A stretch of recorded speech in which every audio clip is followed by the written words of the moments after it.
Assalamualaikum warahmatullahi wabarakatuh. Bismillahirrahmanirrahim. Alhamdulillahilladzi 'allamal insana ma lam ya'lam. Wassalatu wassalamu ala sayyidina Muhammadin khairil anam wa ala alihi wa ashabihi al-bararatil kiram, amma ba'd. Yang saya hormati kaum muslimin wal muslimat, jamaah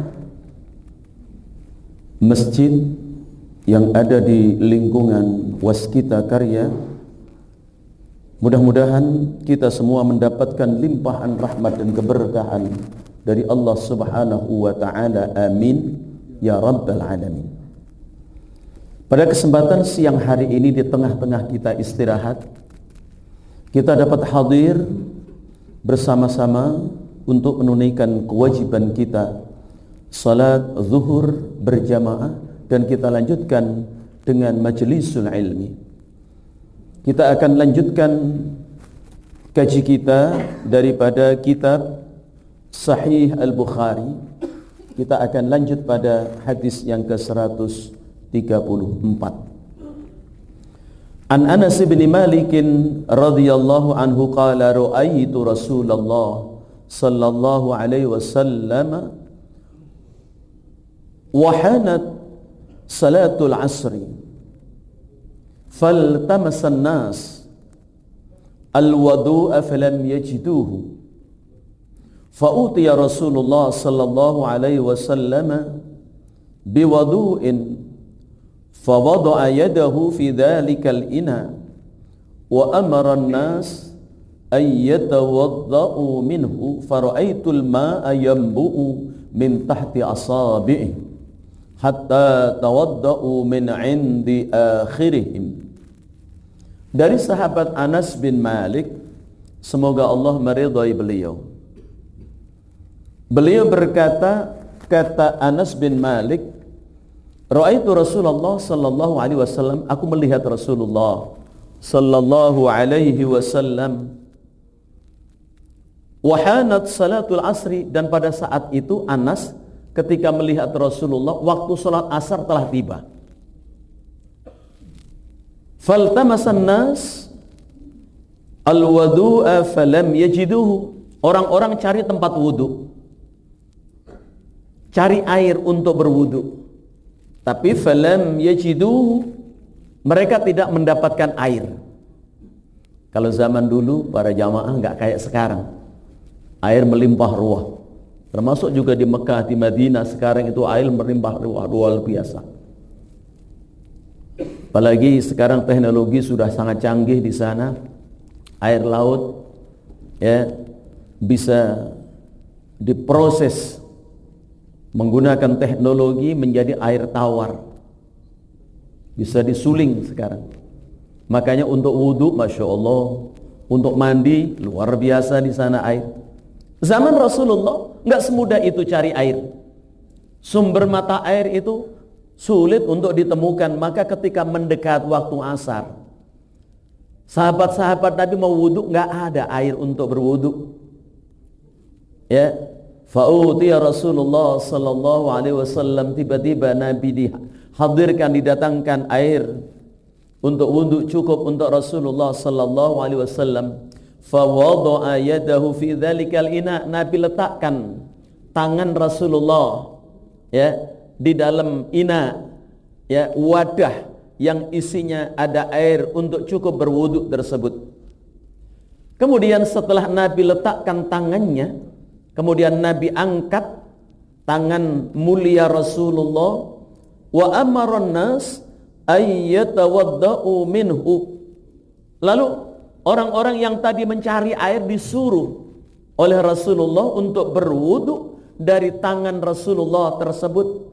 Fara'aitul ma'a yanbu'u min tahti asabi'i. Lalu kata Anas, aku melihat ya air bercucuran dari jari-jari Rasulullah sallallahu alaihi wasallam. Lalu mereka sahabat-sahabat Nabi itu berwudu seluruhnya. hatta tawadda'u min indi akhirihim, dari sahabat yang pertama sampai sahabat yang terakhir, kebagian semua wudu. Wudu dari apa? Dari cucuran jari-jari Rasulullah sallallahu alaihi wasallam ketika Nabi masukkan ya ke wadah yang di dalamnya ada air yang didatangkan oleh sahabat Nabi. Subhanallah. Ini namanya apa? Mukjizat. Mukjizat artinya sesuatu yang luar biasa yang diberikan ya kepada para nabi dan rasul. Di antara mukjizat Rasulullah ini, air keluar dari apa? Sela-sela jari, sehingga sahabat-sahabat tadi berwudu.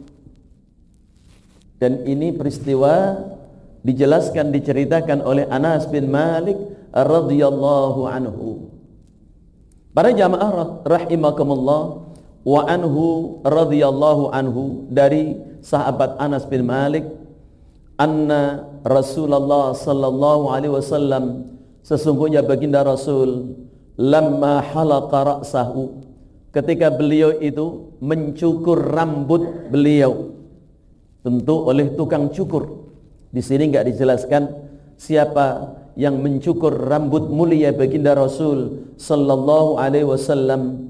Kana Abu Talhata awwalu man akhadha min sya'rih, maka orang pertama yang mengambil rambut Rasulullah adalah Abu Talha. Jadi Abu Talha mengambil rambut Rasulullah yang telah dipotong, telah digunting, kemudian disimpan oleh Abu Talha. Sahabat-sahabat lain pun mengambilnya. Di antaranya ada satu sahabat yang begitu luar biasa hebatnya di medan perang. Di antaranya siapa? Khalid bin Walid. Khalid bin Walid, sahabat Nabi yang terkenal ketika saat memimpin peperangan, hampir semua peperangan yang dipimpin oleh Khalid bin Walid selalu mendapatkan kemenangan yang luar biasa.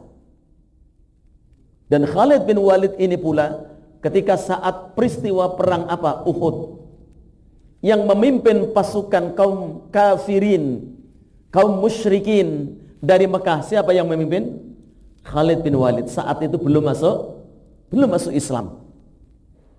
Ya, Khalid bin Walid sebelum masuk Islam memiliki satu kehebatan dan keistimewaan sebagai panglima perang. Setiap peperangan yang dipimpin oleh Khalid bin Walid hampir bisa dimenangkan. Rasul saat itu kaum muslimin keteter ketika perang Uhud menghadapi pasukan yang dipimpin oleh siapa? Khalid bin Walid. Ketika masuk Islam pun demikian. Khalid bin Walid ketika perang setelah masuk Islam, beliau membawa rambutnya Rasulullah sallallahu alaihi wasallam. Tentu ini bukan berarti bahwa beliau adalah melakukan kemusyrikan, hanya sebagai wasilah. Para jamaah rahimakumullah, an Abi Hurairah radhiyallahu anhu qala inna Rasulullah sallallahu alaihi wasallam qala idza syaribal kalbu fi ina'i ahadikum falyaghsilhu sab'an.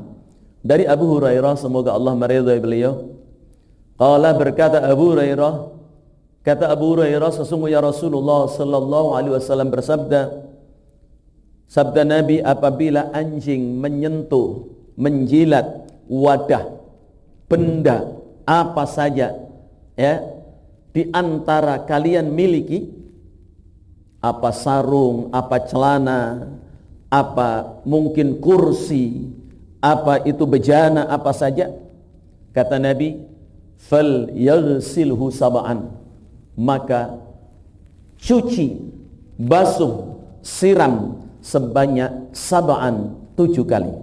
Kalau di dalam fikih, satu di antara 7 dicampur dengan apa? Dicampur dengan debu. Ya, jadi salah satu ya 7 cucian itu bisa di paling depan, bisa di pertengahan, supaya nanti akhirnya bersih. Jadi dicampur dengan apa? Tanah, dengan debu. Nah, para jamaah rahimakumullah, ada yang bertanya, bagaimana kalau dicampur dengan deterjen? Apakah itu bentuknya, mereknya apa saja? yang fungsinya adalah juga untuk membersihkan, maka para ulama tetap tidak bisa tanah itu digantikan oleh deterjen apapun. Ini namanya ta'abbudiyan. Ini adalah merupakan amaliyah ibadah, ya, yang tentu tidak bisa digantikan oleh benda-benda yang lain. Wa an Abdullah bin Umar qala kanatil kilab tuqbilu wa tudbiru fil masjid fi zamani Rasulillah sallallahu alaihi wasallam falam yakunu yarushuna say'an min dalika. Dari Abdullah bin Amr bin Umar radhiyallahu anhu, semoga Allah meridai beliau, qala, berkata Abdullah ibn Umar, kanatil kilab, adalah anjing-anjing, tuqbilu wa tudbiru fil masjidi, selalu mondar-mandir, kadang di depan masjid, kadang di belakang masjid, tapi bukan di dalam. Zaman Rasulullah, ya, itu di Madinah, kadang-kadang di depan-depan masjid itu banyak anjing dulu. Di belakangnya juga mondar-mandir. Fi zamani Rasulillah, pada zaman Rasulullah sallallahu alaihi wasallam. Falam yakunu yarushuna say'an min dalika. Namun Rasulullah sallallahu alaihi wasallam tidak menyuruh jalan yang dilewati oleh anjing, ya, baik yang di depan masjid maupun yang di belakang masjid, Nabi tidak suruh untuk menyiramnya. Nabi tidak suruh untuk mengguyurnya. Artinya apa? Artinya bahwa debu-debu yang ada di depan masjid, debu-debu yang ada di belakang masjid, itu tentunya dengan sendirinya itu akan bisa mensucikan daripada tanah-tanah yang ada di tempat itu. Kecuali para jamaah, kalau kita lihat betul persis banget bahwa anjing, ya kan, kencing di situ, ya kan, atau mengencingi kursi yang ada di situ, maka tentu ini harus dibersihkan. Jangankan kencing anjing, kencing anak kita juga sama, ya kan, kencing manusia juga sama, apalagi ini kencing anjing. Ada kotoran anjing, jelas, ya kan, kotoran itu, apalagi mencret itu anjingnya, ya jelas kita lihat, maka itu jangan dibiarkan, maka itu harus apa? Harus dibersihkan. Kucing saja juga sama. Kalau kita lihat ada kotoran kucing atau sendal kita, Pak, kita taruh di depan masjid, lalu dikencingi kucing, disucikan enggak? Wajib disucikan. Ya, wajib disucikan. Para jamaah rahimakumullah, hadis berikutnya an Abi Hurairah radhiyallahu taala anhu qala, dari Abu Hurairah, semoga Allah meridai beliau, qala Rasulullah sallallahu alaihi wasallam, Rasulullah bersabda, la yazalul abdu fi salatin ma dama fil masjid yantadhiru salat ma lam yuhdits. Orang-orang yang ada di masjid, Pak, kata Nabi, orang itu dicatat termasuk orang-orang yang selalu dianggap sholat. Dia enggak sholat, dia duduk di masjid, setelah dia sholat, katakan bapak-bapak, kalau kita di masjid sholat maghrib, karena maghrib dengan isya ini kan jaraknya terlalu apa? Terlalu pendek. Kalau kita pulang baru nyampe rumah saja, kadang-kadang sudah apa? Sudah adzan lagi, maka kita nunggu di masjid. Maka ketika kita duduk di masjid itu, kita dicatat, kita ditulis sama dengan apa? Sama dengan salat. Ya, sama dengan salat. Dengan catatan, kata Nabi, malam yuhdis, selagi orang itu wudunya belum batal. Artinya apa? Orang itu tetap dalam keadaan apa? Wudu. Orang tersebut masih suci. Lalu bagaimana kalau dia batal? Keluar, ambil air wudu lagi, masuk lagi, menanti waktu isya. Tapi kalau kita batal, kita tidak wudu, maka dari sejak kita batal tidak wudu, sudah tidak dicatat sebagai apa? Orang yang salat. Jadi, tapi kalau kita batal, kita wudu lagi, tetap dicatat sampai datang waktu isya. Walaupun kita duduk, walaupun kita zikir, walaupun kita baca Quran, Walaupun kita menunggu ada majelis ilmu, kadang-kadang kan baca maghrib sampai isya ada apa?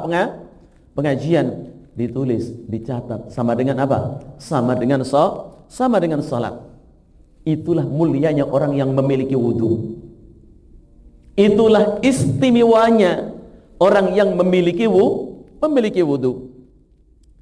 Wa an Zaid ibn Khalid radhiyallahu anhu qala sa'altu Utsman ibn Affan radhiyallahu anhu qultu.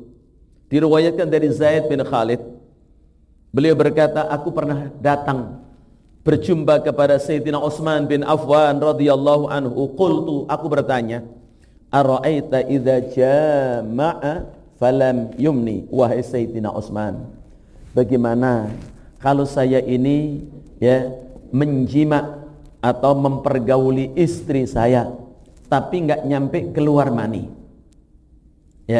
Bagaimana? Apa saya wajib mandi atau tidak? Qala Utsman, Sayyidina Utsman menjawab, yatawadda kama yatawadda'u lis-salat wa yaghsilu dzakarahu. Sayyidina Utsman menjawab, wudulah engkau seperti layaknya engkau wudu mau salat. Wa yaghsilu dzakarahu, dan bersihkanlah zakarnya, bersihkanlah kemaluannya. Qala Utsman, Sayyidina Utsman melanjutkan perkataannya, sami'tuhu min Rasulillah sallallahu alaihi wasallam, aku mendengar Rasulullah sallallahu alaihi wasallam bersabda seperti ini. Fasa'altu an dzalika Aliyan wa Zubair wa Talha wa Ubay ibn Ka'b fa'amuruni bidzalika. Kemudian aku kepingin memantapkan lagi apa yang aku dengar dari Rasulullah. Aku pernah bertanya Sayyidina Ali, bertanya Zubair, bertanya Talha, Ubay bin Ka'ab, mereka semua menyuruh seperti itu. Jadi kalau kita mempergauli istri nggak nyampe keluar mani, maka oleh pendapat ini cukup wudu, nggak mandi, tapi dibersihkan daripada kemaluannya.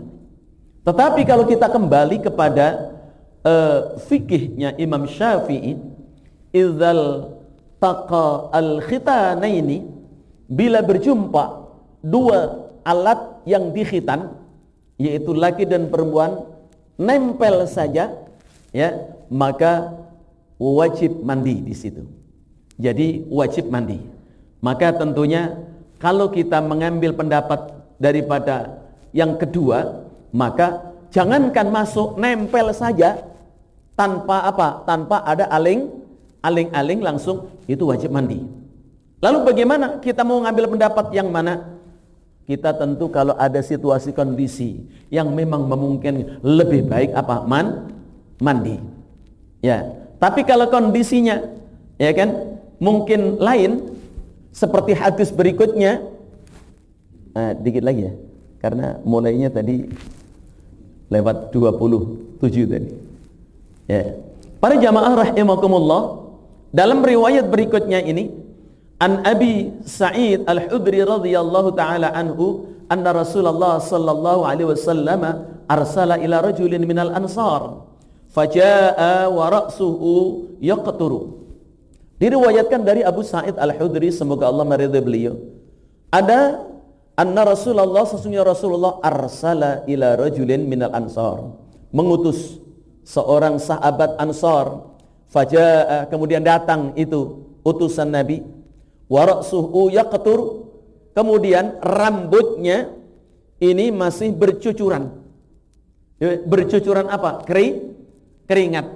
Lalu Nabi bertanya, faqala Rasulullah, la'allana a'jalnaka, mohon maaf, jangan-jangan saya membuat engkau terburu-buru. Ini orang keringatan. Faqala na'am, betul ya Rasulullah. Faqala Rasulullah sallallahu alaihi wasallam, idza u'jilta au kuhitta fa'alaikal wudu. Kalau engkau terburu-buru atau engkau tidak keluar mani, ini lagi hubungan, dipanggil sama Rasulullah, ya kan? Nabi mungkin faham, ya kan? Mungkin faham, keringatnya gobios, ya kan? Keringatnya gobios. Makanya Nabi bilang, kalau engkau karena terburu-buru, karena engkau tapi tidak keluar mani, fa'alaikal wudu, maka cukup wudu bagimu. Ini hadis yang kedua. Jadi hadis yang pertama tadi, cerita tadi dari Sayyidina Utsman. Kalau ini Rasulullah sendiri yang langsung bertanya kepada salah seorang sahabat Ansar. Nabi sampaikan, la'allana a'jalnaka, ya, barangkali aku membuat engkau terburu-buru. Artinya apa? Ada hajat dengan istri karena dipanggil, lalu buru-buru, belum sampai apa? Belum sampai keluar, ya. Apa? Ini sahabat jujur juga. Faqala na'am, betul ya Rasulullah. Maka Nabi ya sampaikan, idza ujilta ya au kuhitta fa'alaikal wudu. Kalau engkau karena terburu-buru atau karena engkau tidak keluar mani, maka cukup wudu bagimu. Jadi ada dua pendapat tentu kita dalam hal situasi kondisi tertentu, ya kan? Maka kita boleh mengambil dari dua pendapat ini. Jamaah rahimakumullah, inilah hadis-hadis Rasulullah yang sangat luar biasa, memberi penjelasan kepada kita amaliyah-amaliyah yang mungkin kita juga sebagian sudah memahaminya, tapi untuk menjadi satu keyakinan pelajaran bagi kita tentang hadis-hadis sahih yang disampaikan oleh baginda Rasul sallallahu alaihi wasallam dalam kitab Sahih Bukhari ini. Demikian, mudah-mudahan apa yang telah kita dengar bermanfaat bagi kita sekalian. Bismillahirrahmanirrahim. Allahumma salli wa sallim wa barik ala sayyidina Muhammad wa ala ali sayyidina Muhammadin sayyidil awwalin wal akhirin wa radhiyallahu ta'ala an kulli sahabati Rasulillahi ajma'in. Walhamdulillahi rabbil alamin. Hamdan yuwafi ni'amahu wa yukafi'u mazidah. Ya Rabbana lakal hamdu kama yanbaghi li jalali wajhikal karim wa li 'azimi sultanik. اللهم إنا نسألك فهم النبيين وحفظ المرسلين وإلهام الملائكة المقربين. اللهم انفعنا بما علمتنا وينفعنا بما علمنا وذكرنا ما جهلنا برحمتك يا أرحم الراحمين. ربنا افتح بيننا وبين قومنا بالحق وأنت خير الفاتحين. ربنا آتنا في الدنيا حسنة وفي الآخرة حسنة وقنا عذاب النار. وصلى الله على سيدنا محمد وعلى آله وصحبه وسلم والحمد لله رب العالمين. Lebih kurangnya mohon maaf. Wassalamualaikum warahmatullahi wabarakatuh.